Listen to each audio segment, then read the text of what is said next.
भिवंडीत काँग्रेसनं भाजपला मोठा धक्का दिलाय। भाजपचे बंडखोर उमेदवार असलेले नारायण चौधरी हे भिवंडीचे महापौर बनलेले आहेत काँग्रेसच्या साथीनं। खरं तर राज्यात सत्तेत असून सुद्धा भाजपला भिवंडीमध्ये काहीच करता आलं नाही। भाजपची रणनीती भाजपवरच कशी उलटली आपण पाहूयात या स्पेशल रिपोर्टमध्ये। भिवंडी महापालिकेत काँग्रेसचा भाजपला मोठा झटका। भाजप बंडखोर नारायण चौधरी महापौरपदी विजयी। बंडखोरांवर कारवाई होणार, रवींद्र चव्हाण यांचा इशारा। भिवंडी महानगरपालिकेत रंगलेला राजकीय ड्रामा त्याचा क्लायमॅक्स अखेर झाला।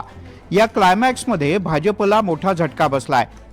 काँग्रेसच्या पाठिंब्यानं भाजपचे बंडखोर नारायण चौधरी महापौरपदी विराजमान झाले, तर काँग्रेसचे तारिक मोमीन हे उपमहापौर बनलेत।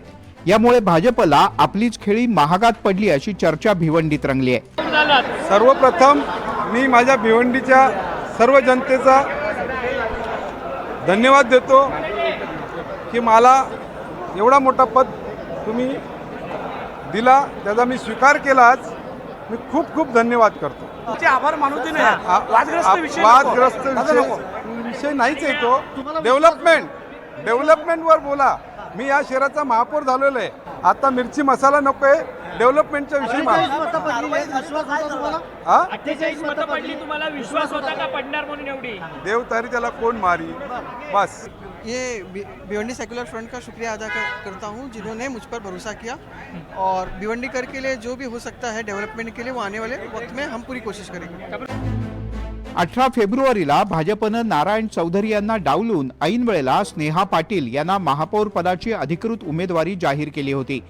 पक्षाच्या निर्णयानं नाराज झालेल्या नारायण चौधरी यांनी आपल्या समर्थकांसह काँग्रेससोबत जाण्याचा निर्णय घेतला। काँग्रेस आणि राष्ट्रवादी काँग्रेस शरद पवार गटाच्या भिवंडी सेक्युलर फ्रंटमध्ये ते सहभागी झाले। त्यामुळे एक प्रकारे काँग्रेसनं महापौर पदासाठी भाजपला बंडखोरांना सहकार्य करत मोठा दणका दिला। महापौर पदाच्या निवडणुकीत नारायण चौधरी यांना 48 मतं मिळवून ते विजयी झाले, तर शिवसेनेनं पाठिंबा दिलेल्या कोणार्क विकास आघाडीच्या विलास पाटील यांना 25 मतं मिळाली। भाजपच्या स्नेहा पाटील यांना फक्त 16 मतांवरतीच समाधान मानावं लागलं। भाजपमधील पक्षांतर्गत नाराजी, बंडखोरी आणि सेक्युलर फ्रंटची रणनीती यामुळे भिवंडीच्या सत्ता समीकरणात मोठा उलटफेर झाला।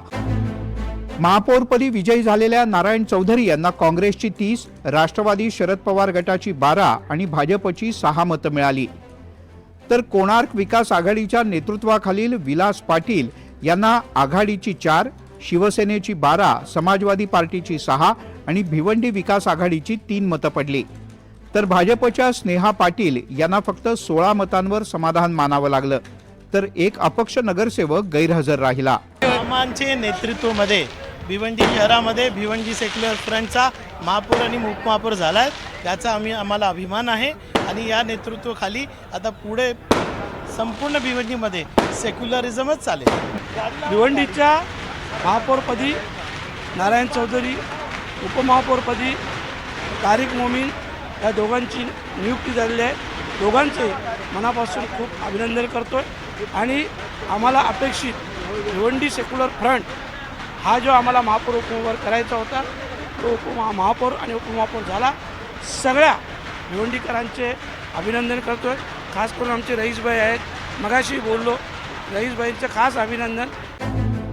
भाजपसोबत बंडखोरी करत काँग्रेसच्या जीवावर नारायण चौधरी महापौर झाले आहेत, ही बाब भाजप नेत्यांच्या जिव्हारी लागली।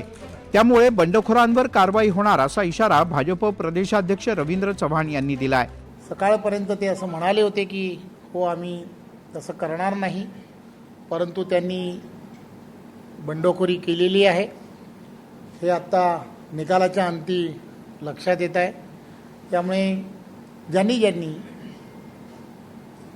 पक्षाचा व्हीपच्या विरुद्ध काम केलं आहे किंवा मतदान केलं आहे, पक्ष त्यांच्या विरुद्ध कारवाई करणार आहे। दरम्यान हर्षवर्धन सपकाळ यांनी आपल्या खास शैलीत भाजपला टोला हाणलाय। याच्यामध्ये सरळ विषय आहे, भारतीय जनता पक्षला त्यांचे नगरसेवक सांभाळता आले नाही, हे जो मुद्दा आहे हा आपल्या ठिकाणी थोडक्यात जो जिताव सिकंदर अशा प्रकारचा एक शब्द जो आहे राजकारणामध्ये आता परवलीचा होत चालला, आमचा त्याच्यावर विश्वास नाही. सत्तेसाठी वाटेल ते करण्याकरता आम्ही तयार नाही. आमच्याजवळ जो आलेला प्रस्ताव होता तो भारतीय जनता पक्षामधला एक वेगळा गट स्थापन होऊन तो भाजपला सोडून हा त्या आघाडीमध्ये येत होता. आम्ही त्यांना काँग्रेसमध्ये घेतलेलं नाही. आमच्याजवळ 30 नगरसेवक होते. 30 नगरसेवकांनी कोणाला पाठिंबा द्यावा हा आमच्या समोरचा असणारा विकल्प होता. चंद्रपुरात भाजपनं ठाकरेंच्या शिवसेनेला सोबत घेत काँग्रेसला सत्तेपासून दूर ठेवलं. आता भिवंडीत काँग्रेसनं भाजप बंडखोराला बरोबर घेत भाजपलाच सत्ता मिळू दिली नाही.